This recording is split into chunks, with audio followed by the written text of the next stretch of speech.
अजब रमा राघवची जोडी।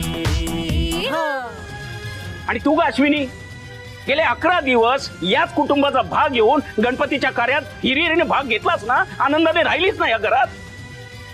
मग आता काय झालं एकदम तुला? या तुमच्या दोघांच्या या वागण्याचा घरातल्या सदस्यांवर काय परिणाम होईल, किती त्रास होईल याचा काही विचार केला तुम्ही दोघांनी? म्हणूनच तर म्हणतोय ना की एकदा विष देऊन टाका म्हणजे सगळे प्रश्न संपतील। तुम्ही तुमच्या मुलाचा विचार करून निर्णय घेऊन मोकळे झालात। आता मलाही माझ्या मुलीचा विचार करावाच लागेल आणि काहीतरी निर्णय घ्यावाच लागेल। नाही बाबा, आता जो काही निर्णय घ्यायचा ना तुम्ही घे। माझं आणि राघव रावांचं लग्न नाही होणार हे या सगळ्यांनी ठरवून टाकलंय ना। ठीक आहे, आता माझं काय करायचं ना ते मी बघते। अश्विनी अश्विनी अश्विनी बाळा, आई कठीण आहे, कठीण आहे। कुणाचं काही ऐकायचंच नाही हे असा विडा उचलला या मुलीने। अहो अश्विनी, अश्विनी, शालिनी तू कुठे चालली आहेस? अहो आई पण ही सगळी नाटकं चालली आहेत।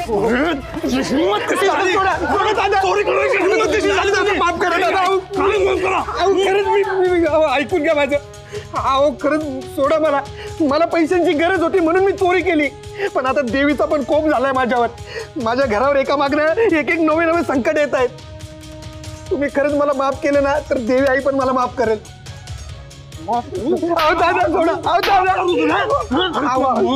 तुझी लायकी नाहीये। देवी आईचे दागिने चोरतोस ना, अरे नरकात चढशील।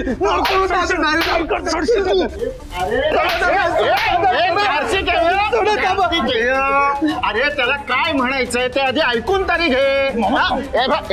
इकडे ये, गजानन गुरुजींसमोर सांग, सांग खरं काय आहे ते सांग। गुरुजी गुरुजी माफ करा गुरुजी, तुमच्या खरंच पाया पडतो, चुकलं माझं।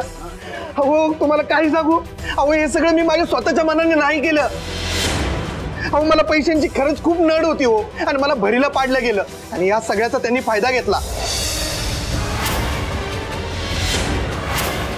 कोणी सांग ना, कोणी फायदा घेतला? कोणी सांगितलं? सांग, कोणी सांगितलं? सांगतो। लावण्य परांजपे मॅडम।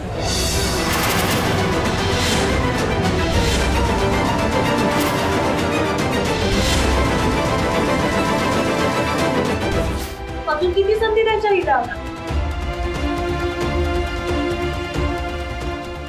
एक मिनिट रमा, मला खरं सांग, तुझे मला रोहित पासून वाचवलंस। सगळं नाटक होतं का? नाही नाही श्रुती, मी खरं सांगते, खोटे नव्हतं, नाटक नव्हतं श्रुती।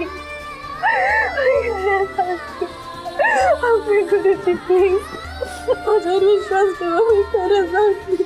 अहो थोडा विचार करा ना, रमा किती रडते ते तरी बघा, निदान राघवच्या चेहऱ्यावरचा प्रामाणिकपणा तरी बघा। बस बस झाली नाही, आता या विषयावर या घरात चर्चा नको। आत्ताच्या आता ताबडतोब या मुलीचं सामान तिच्या हातात द्या आणि तिला तिच्या घरी पाठवून द्या।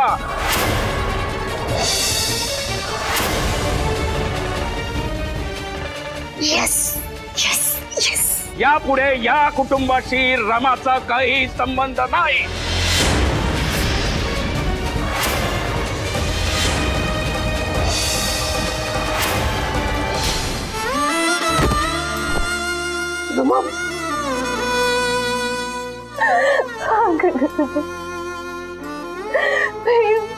माझ्यावर विश्वास दे,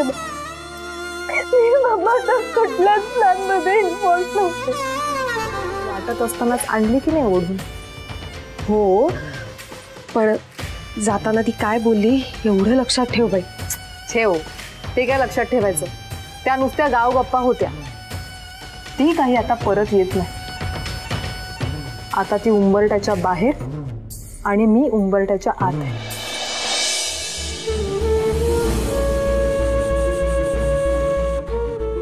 या घरात गौरी आई येते ना, ती वेगवेगळ्या रूपाने येते ग। कधी लक्ष्मी बनून येते तर कधी दुर्गा बनून, पण आज तू आली आहेस ती अन्नपूर्णेच्या रूपाने।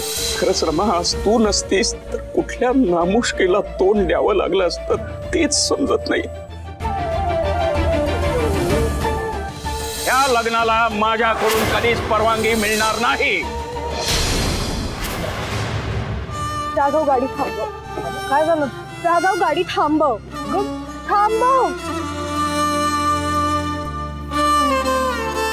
काय झालं?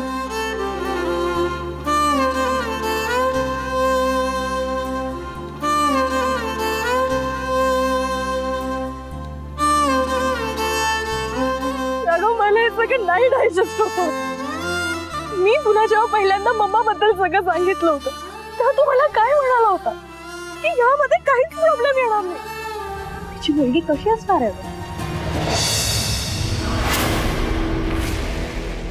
रमा खूप चिडलेली दिसते. काहीतरी नक्कीच झालंय. बाबा, तू असं का बोलतेस? हे बघ, मला तू नेहमी हॅपीच असायला हवीस आणि त्यासाठी मी काहीही करू शकते.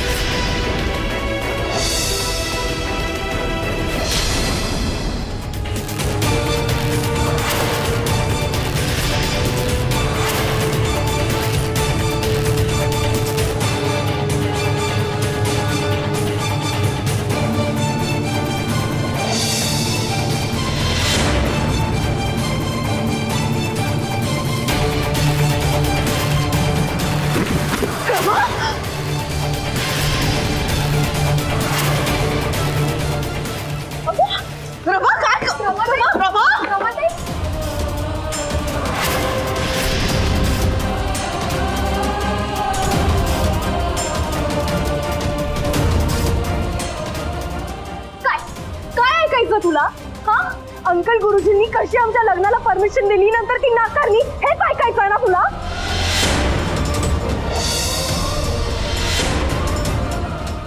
वेट अ मिनिट, हे तर तुला आधीच माहित असेल.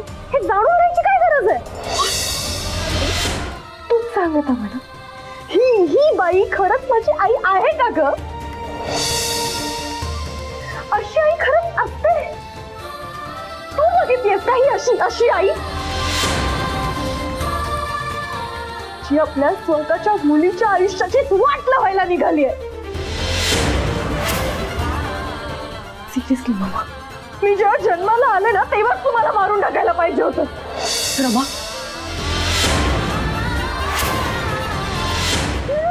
नो, इनफॅक्ट तू मला जन्माला यायच्या आधीच मारून टाकलं असतं तर जास्त बेटर झालं असतं. काय बोलतेस तू रमा? मला ना तुझ्याशी बोलायचंच नाही, कारण तुझ्याशी बोलण्यात ना काहीच पॉइंट नाही अगं. मी आता फक्त डॅड टूर वरनं यायची वाट बघते. आता मी डिरेक्टली तेव्हाच काय ते बोलू. एवढं मात्र नाही, मला आता तुला मम्मा म्हणायची सुद्धा लाज वाटते.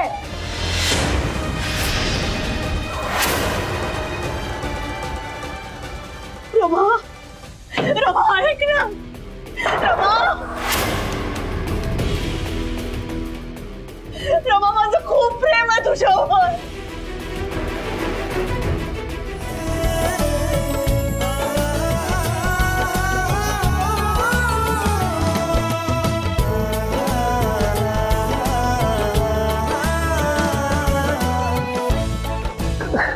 Raghav, I missed you so much.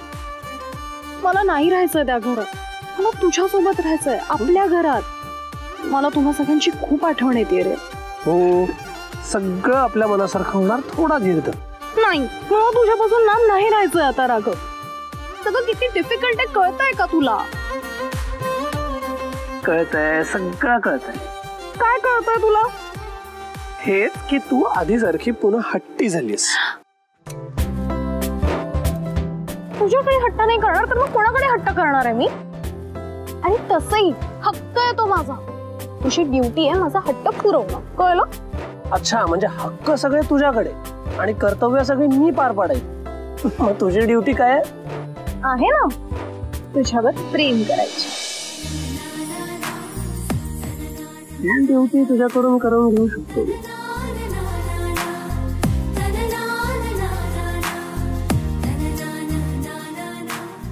सांगू रमी? सांग ना.